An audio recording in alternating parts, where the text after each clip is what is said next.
A paz do Senhor a todos os irmãos. Você está no canal Uma Simples Palavra. Eu sou o presbítero Maxi e hoje nós vamos estar meditando um pouco sobre a palavra de Deus, um pouco na palavra de Deus.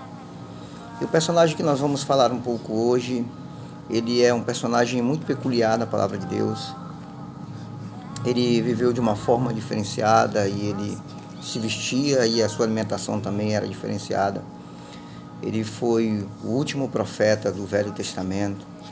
Você já sabe de quem que eu estou falando de João Batista, aquele que veio para ser o precursor do ministério terreno de Jesus Cristo. E algumas das suas características eu já citei, mas nós vimos esse ministério tão, apesar de tão curto, mas tão importante, tão fundamental para o crescimento e para a vinda do reino de Deus se estabelecer na terra. O Evangelho de Mateus, ele narra que, Mateus capítulo 3, ele narra que João surgiu no deserto, pregando o batismo e o arrependimento. E a Bíblia diz que muitas pessoas iam se batizar com ele, inclusive até os próprios religiosos. Mas é importante nós citarmos que o aparecimento ou a vinda do ministério de João Batista, ela foi prenúncio. Ela já havia sido predita, tanto no livro de Malaquias quanto no livro de Isaías, a despeito daquele que viria preparar o caminho para o ministério terreno do Messias.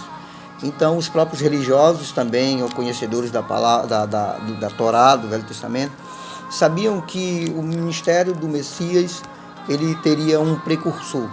E esse precursor aqui no ministério terreno de Jesus, nosso Salvador, era João Batista.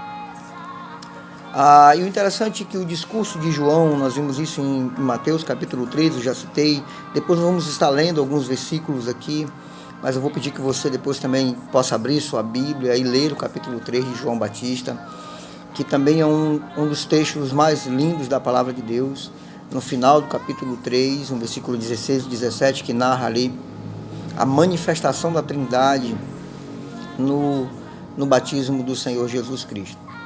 Mas, falando ainda do discurso de João Batista, era um discurso de clamor ou de proclamação ao povo para que houvesse um arrependimento genuíno, uma conversão aos princípios de Deus e a uma vida voltada para o Senhor.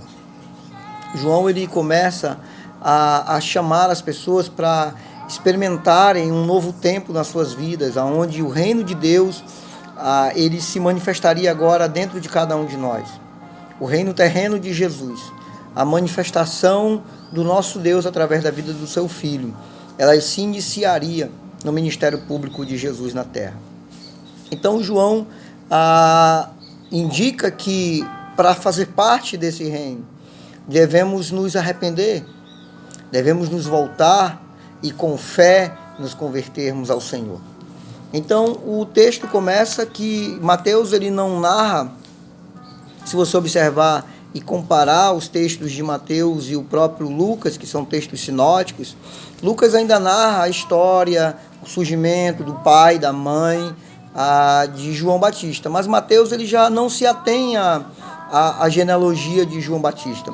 Ele já se atém-se no ministério público, porque o foco de Mateus aqui era falar muito mais desse proclamador, propriamente dito, do que a história que estava por trás do surgimento desse proclamador. Mas o mais importante é que Mateus, ele cita João Batista e ele traz a citação também de Isaías, de Malaquias, né? E Mateus, ele é o autor que mais cita o Velho Testamento no seu Evangelho. Então, ele estabelece ou ele mostra que João Batista seria aquele a qual as Escrituras Sagradas já haviam falado sobre ele. Então, naqueles dias, diz o versículo no capítulo 3, apareceu João Batista pregando no deserto, dizendo: arrependei-vos, porque é chegado o reino dos céus. Porque este é o anunciado pelo profeta Isaías, que disse: voz do que clama do deserto, preparai o caminho para o Senhor, endireitai as suas veredas. Este João, como eu já citei, ele tinha vestes de pelo de camelo e cinto de couro em torno dos seus lombos, se alimentava de gafanhoto e mel silvestre. E então, diz o versículo 5, ia ter com ele Jerusalém, toda a Judéia e toda a províncias adjacente do Jordão, e eram batizadas no rio Jordão, confessando seus pecados.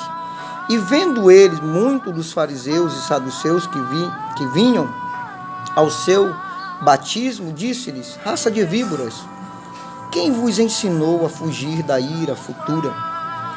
E é interessante que o discurso, ou a proclamação do discurso do arrependimento, ela é atual para os nossos dias, porque ela engloba tanto aqueles que já são religiosos, já são cristãos, ou aqueles que não são cristãos.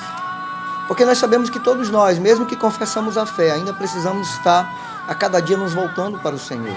E aqui a Bíblia está dizendo para João, através de Mateus, escrevendo através da palavra de Deus, que o discurso do arrependimento também são para os religiosos. E que devemos nos voltar para Deus, para vivermos uma experiência nova a cada dia com Ele, de um relacionamento verdadeiro, genuíno. E ele estava dizendo agora que já não tem mais como nós nos apegarmos aos nossos ritos religiosos, simplesmente ao fato de pertencermos a uma igreja evangélica, simplesmente ao fato de exercermos uma função eclesiástica ou um cargo na igreja, como você bem preferir dizer. Mas João estava convidando a mim e a você para experimentarmos algo novo de Deus a partir de uma mudança de entendimento do que seja esse reino de Deus, o governo de Deus manifestado através da pessoa bendita do Senhor Jesus. Estava por vir, ele estava dizendo. Então, aplanem os pensamentos de vocês, os seus caminhos, mudem a forma de vocês terem visto a religião, a vida, a fé, Deus e aquilo que Ele quer na vida de vocês. Então João estava chamando as pessoas ao arrependimento, estava chamando eles à conversão, porque o arrependimento mais a fé mais o arrependimento, ela vai gerar a conversão.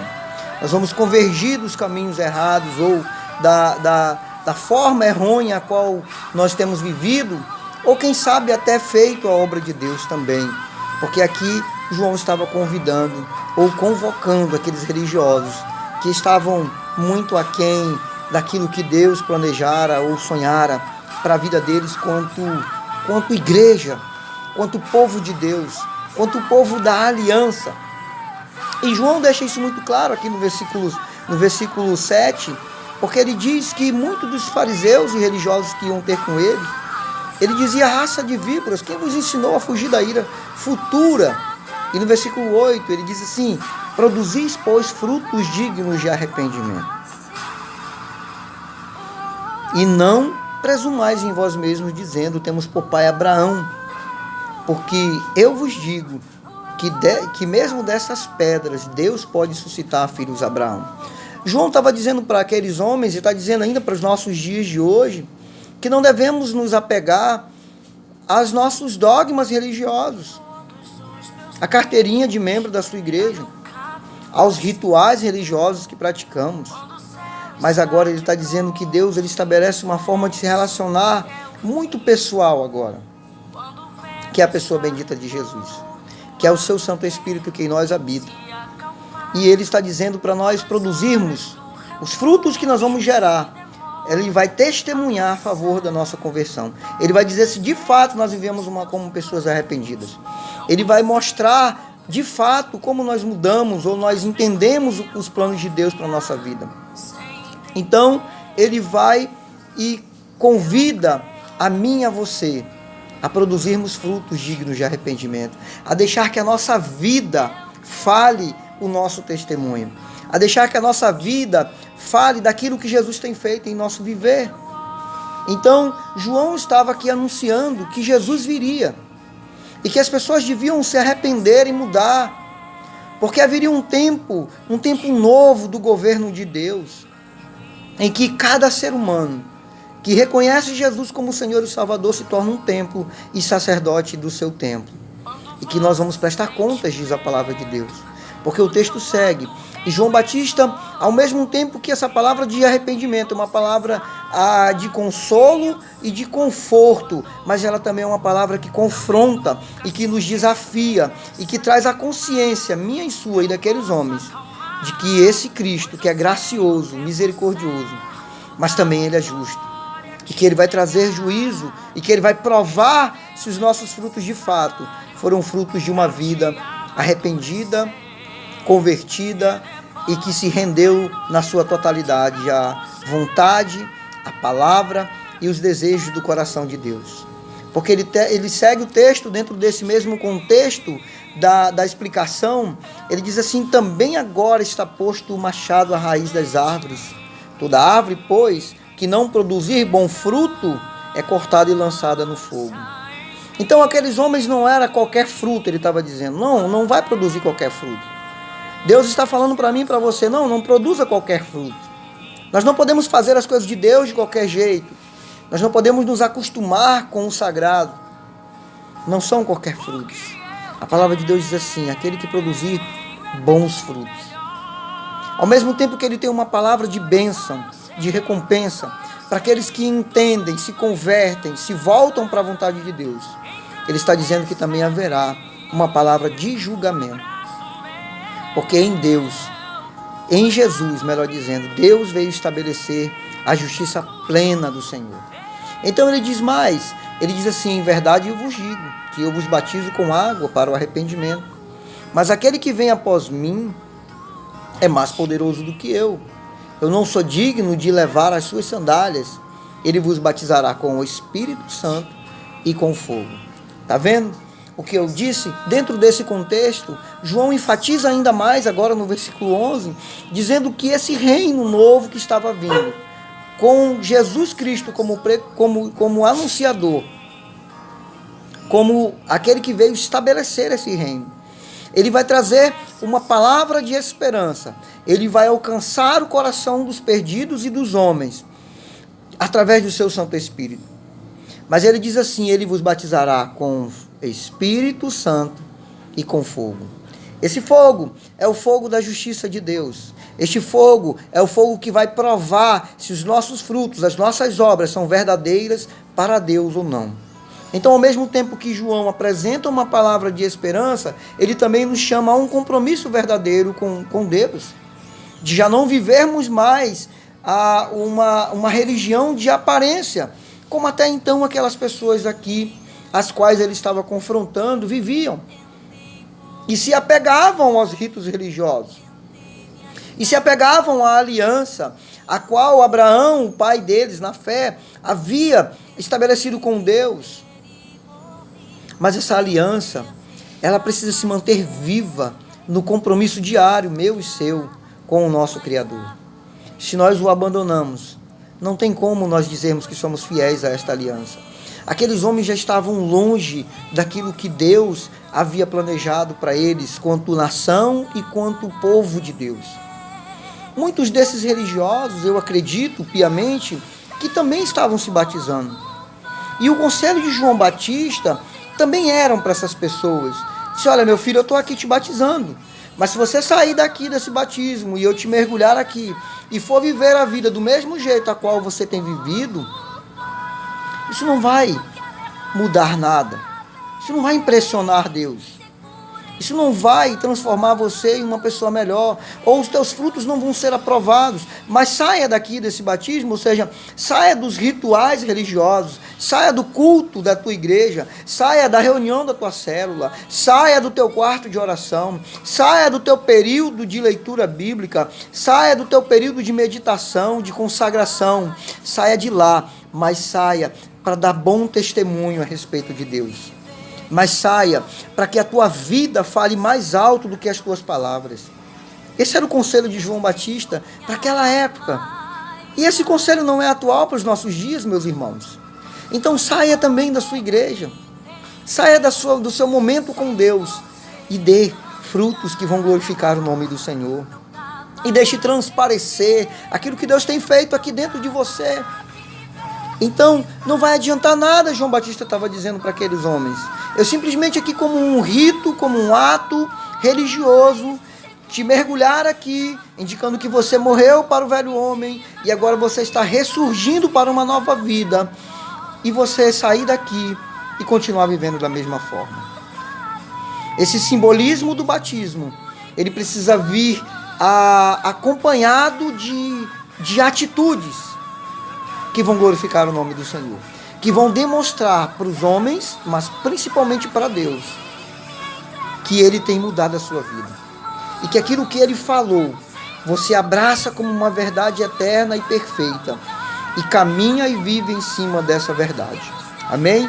Nós vamos continuar o texto, porque dentro desse mesmo contexto, como eu já disse, ele explica ainda mais no versículo 12, a despeito da graça e da justiça de Deus, a despeito das condições necessárias que temos de servir a Deus com sinceridade e com verdade, como também esse mesmo Deus justo e fiel vai inquirir de mim, de você, aquilo que temos feito ou aquilo que deixamos de fazer para produzir os bons frutos para o seu reino e para a sua glória. Amém?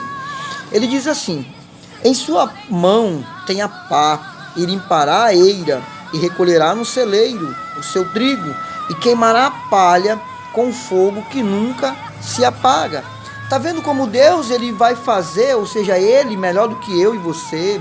Nós não temos esse poder e não devemos fazer isso, julgar quem está certo, quem está errado, mas Deus, através do seu Filho, vai fazer isso. E João Batista aqui já estava anunciando para os povos, dizendo para aqueles homens: olha, Ele vai vir.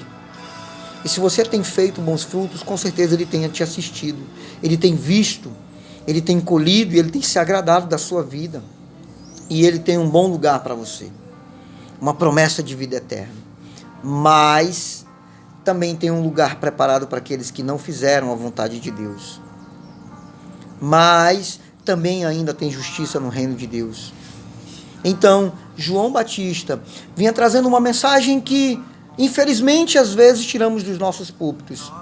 E aqui vai uma palavra de Deus para mim e para a vida da igreja, daqueles que proclamam, daqueles que pregam, daqueles que têm um chamado ministerial, um trabalho de evangelismo, ou evangelistas e pregadores da palavra de Deus.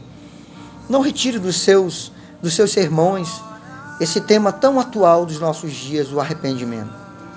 Nós ainda precisamos nos arrepender, quer sejam religiosos ou não religiosos, quer sejam cristãos ou não cristãos. A mensagem do arrependimento é para todas as pessoas. Porque quando nós vemos lá em Apocalipse capítulo 2 e 3, o João, não o Batista, mas o discípulo, escrevendo para as igrejas e chamando aquelas igrejas ao arrependimento. Deus ainda chama a igreja para o arrependimento. Deus ainda chama a mim e a você para o arrependimento. Então, essa mensagem também é para aqueles que estão longe do Senhor, que se arrependam dos seus pecados e creiam que Jesus Cristo morreu e ressuscitou pelos seus pecados e que se convertam a Jesus, que se voltem para Cristo. A conversão é um caminho inverso. Nós vivíamos longe de Deus e agora nós vamos para perto do Senhor. Por isso que o crente precisa estar revendo sempre os seus conceitos, seus valores, a sua vida com o Senhor, naquilo que temos deixado de fazer, naquilo que temos negligenciado. Então, o conselho para mim e para a sua vida: não retire do seu sermão, não retire dos seus púlpitos, ó pastor de igrejas, a mensagem do arrependimento, porque ela vai salvar muitas pessoas.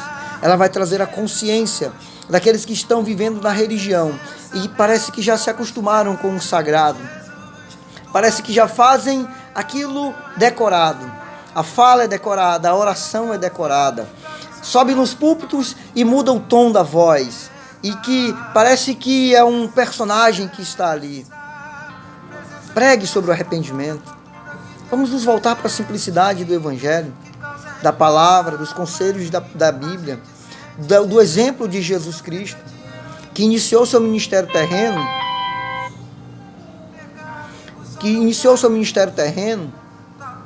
com uma mensagem de arrependimento também. No capítulo 4, no capítulo 4 de Mateus, Jesus também começa o seu ministério terreno dizendo: arrependam-se, pois é chegado o reino de Deus, ou o reino dos céus. Em Marcos capítulo 1, versículo 15, ele também diz a mesma coisa: arrependei-vos e credes no Evangelho. O próprio Jesus inicia o seu ministério falando do arrependimento. João Batista iniciou seu ministério falando do arrependimento. Pedro, no seu primeiro discurso na igreja primitiva, em Atos capítulo 3, se não me engano, também fala sobre arrependimento. Então a gente vê, o Velho Testamento falava sobre arrependimento. Por que temos tirado a mensagem do arrependimento dos nossos púlpitos? Por que temos substituído por mensagens de autoajuda? Estamos massageando o ego dos nossos membros. A palavra de Deus, ela é perfeita. Nós temos que dizer que Deus é amor e que Ele é misericordioso e que Ele nos deu o seu Espírito para nos oferecer a condição, o nosso amigo para uma vida inteira, para Ele nos ajudar a servirmos ao Senhor, a sermos tementes, obedientes à palavra de Deus, mas que também um dia Ele voltará. E com justiça e equidade Ele vai julgar a sua igreja. Nós ainda temos a oportunidade de proclamarmos o arrependimento e nos voltarmos para o Senhor Jesus. Que Deus abençoe a sua vida e o seu coração através dessa palavra. Mas diz mais a palavra de Deus. Nós vamos encerrar o capítulo 3, como eu citei ainda, que o versículo 16 e 17 narra dos encontros mais maravilhosos, na minha opinião, da palavra de Deus, que é a Trindade, essa doutrina tão especial para nós, povo de Deus, que cremos que o nosso Deus é trino e que se manifesta de uma forma diferente em cada um deles, mas que ao mesmo tempo é um. Então a Bíblia diz que o próprio Jesus, o Filho de Deus encarnado, ele veio até João Batista para ser batizado, né? E diz a palavra de Deus aqui: Jesus, porém, respondendo, disse-lhe, quando ele foi para ser batizado, João Batista não queria o batizar, né? Quando ele disse: eu não sou digno de batizar o Senhor, eu preciso ser batizado pelo Senhor, porque eu não sou digno de carregar nem a tua sandália. Mas Jesus diz assim, versículo 15: Jesus, porém, respondendo, disse: deixa por agora, porque assim nos convém cumprir, o quê? Toda a justiça. Então ele permitiu. Porque o ato do batismo de Jesus, ele apontava para a cruz. Ele apontava para a justiça plena de Deus realizada através do sacrifício de Jesus Cristo. Então, Jesus, ele não se batizou porque era um pecador ou precisava se arrepender. Ele se batizou para ser o nosso modelo, o nosso exemplo. Ele se batizou porque o batismo era o simbolismo de que nós estávamos morrendo e vivendo novamente. Estava falando da sua morte e da sua ressurreição. Mas ele também estava criando e formando uma identificação com um ser humano. Ele estava dizendo: eu que sou Deus perfeito, e que um dia vim a esta terra e me tornei homem, eu estou me batizando para me criar uma identidade, para me criar uma identificação com vocês. Nós também devemos nos batizar, porque o nosso Criador, o nosso Salvador Jesus, ele nos deu o exemplo. Então ele cumpriu toda a justiça de Deus nele. Ele cumpriu todo o rito religioso também, né? Mas, lembrando, Jesus nunca pecou, Jesus nunca se arrependeu dos seus pecados, porque ele nunca pecou, ele é santo. Eu e você precisamos ainda hoje, pedir perdão para o Senhor dos nossos pecados. E graças a Deus que o Espírito Santo mora dentro de nós. E toda vez que nós pecamos, o Senhor nos avisa e nós nos arrependemos. Mas o nosso Salvador, ele era perfeito e ele é perfeito. Então ele criou uma identidade, ele criou uma identificação conosco, indo para o batismo. E aí, o versículo 16 diz assim: sendo Jesus batizado, saiu logo da água, e eis que lhe abriram os céus, e viu o Espírito Santo descendo como uma pomba, e vindo sobre ele. E eis que uma voz do céu dizia: este é o meu filho amado, em quem me comprazo. A Bíblia da linguagem de hoje diz: este é o meu filho amado, que me dá muita alegria. Irmãos, aqui nesse batismo, Deus, a voz, a pomba, o Espírito Santo e Jesus na mesma cena. Glória a Deus por isso. Jesus estava recebendo de Deus a outorga, a autoridade espiritual, não que ele não tivesse, mas para iniciar a proclamação e o estabelecimento do reino de Deus na terra sobre os homens. E o nosso Salvador cumpriu isso com maestria, com um exemplo ímpar de um ser humano perfeito, e que eu e você possamos nos espelhar em Jesus, na forma qual ele caminhou, na forma como ele serviu ao Senhor, na forma como ele dependeu desse Espírito Santo. E você vai perceber que depois, no capítulo 4, inicia-se com a tentação do nosso Salvador, e depois ele começa, propriamente dito, o seu ministério público aqui, a partir do versículo 12 de Mateus 4. E o anúncio de Jesus, ele começou falando sobre o arrependimento. E que eu e você possamos ainda termos a capacidade de nos arrependermos, de nos voltarmos para Deus, de rever os nossos conceitos. Nós temos vivido um tempo atípico, onde temos passado mais tempo nas nossas casas. Esse é um tempo de nós revermos a nossa vida com o Senhor. E a palavra de Deus nessa tarde tem nos convidado a olhar para dentro de nós. Será que aquilo que temos feito tem agradado o coração de Deus? Será que agora não temos mais os nossos ritos religiosos? A nossa fé continua fervorosa? Ou a nossa fé tem crescido no nosso Salvador? Tem sido um tempo de qualidade na presença de Deus? Esse é o momento de olharmos para dentro de cada um de nós. E Deus ainda hoje tem chamado João Batistas a proclamarem o arrependimento. Esse homem teve um ministério terreno muito rápido, ou muito pequeno, podemos assim considerar. Mas ele foi fundamental. Ele trouxe a mensagem que veio do coração de Deus, que é a mensagem do arrependimento. E que eu e você possamos olhar para Jesus e que possamos crer que aquilo que ele tem dito na sua palavra é a verdade, é o melhor, e o seu reino será estabelecido na nossa vida quando nós obedecemos, servimos e cremos nele. Que o Senhor possa abençoar a sua vida e que o Senhor possa te dar sabedoria ao ler as Escrituras Sagradas. E você tem também a liberdade de poder meditar um pouco mais nesse texto, e eu tenho certeza que você vai perceber outras coisas muito mais profundas e grandiosas das quais eu relatei aqui. Como eu sempre digo, esse canal ele tem por finalidade somente a aguçar ainda um pouco o desejo e despertar a vontade de ler a palavra e de estudar a palavra de Deus. Que o Senhor possa abençoar a sua vida, que o Senhor possa engrandecer e proteger a tua casa neste período de pandemia, e que a paz do Senhor Jesus, que excede todo entendimento, possa ser aquela que vai permear a tua mente e o teu coração. Esse é o meu desejo, no nome de Jesus, para a sua vida. Amém.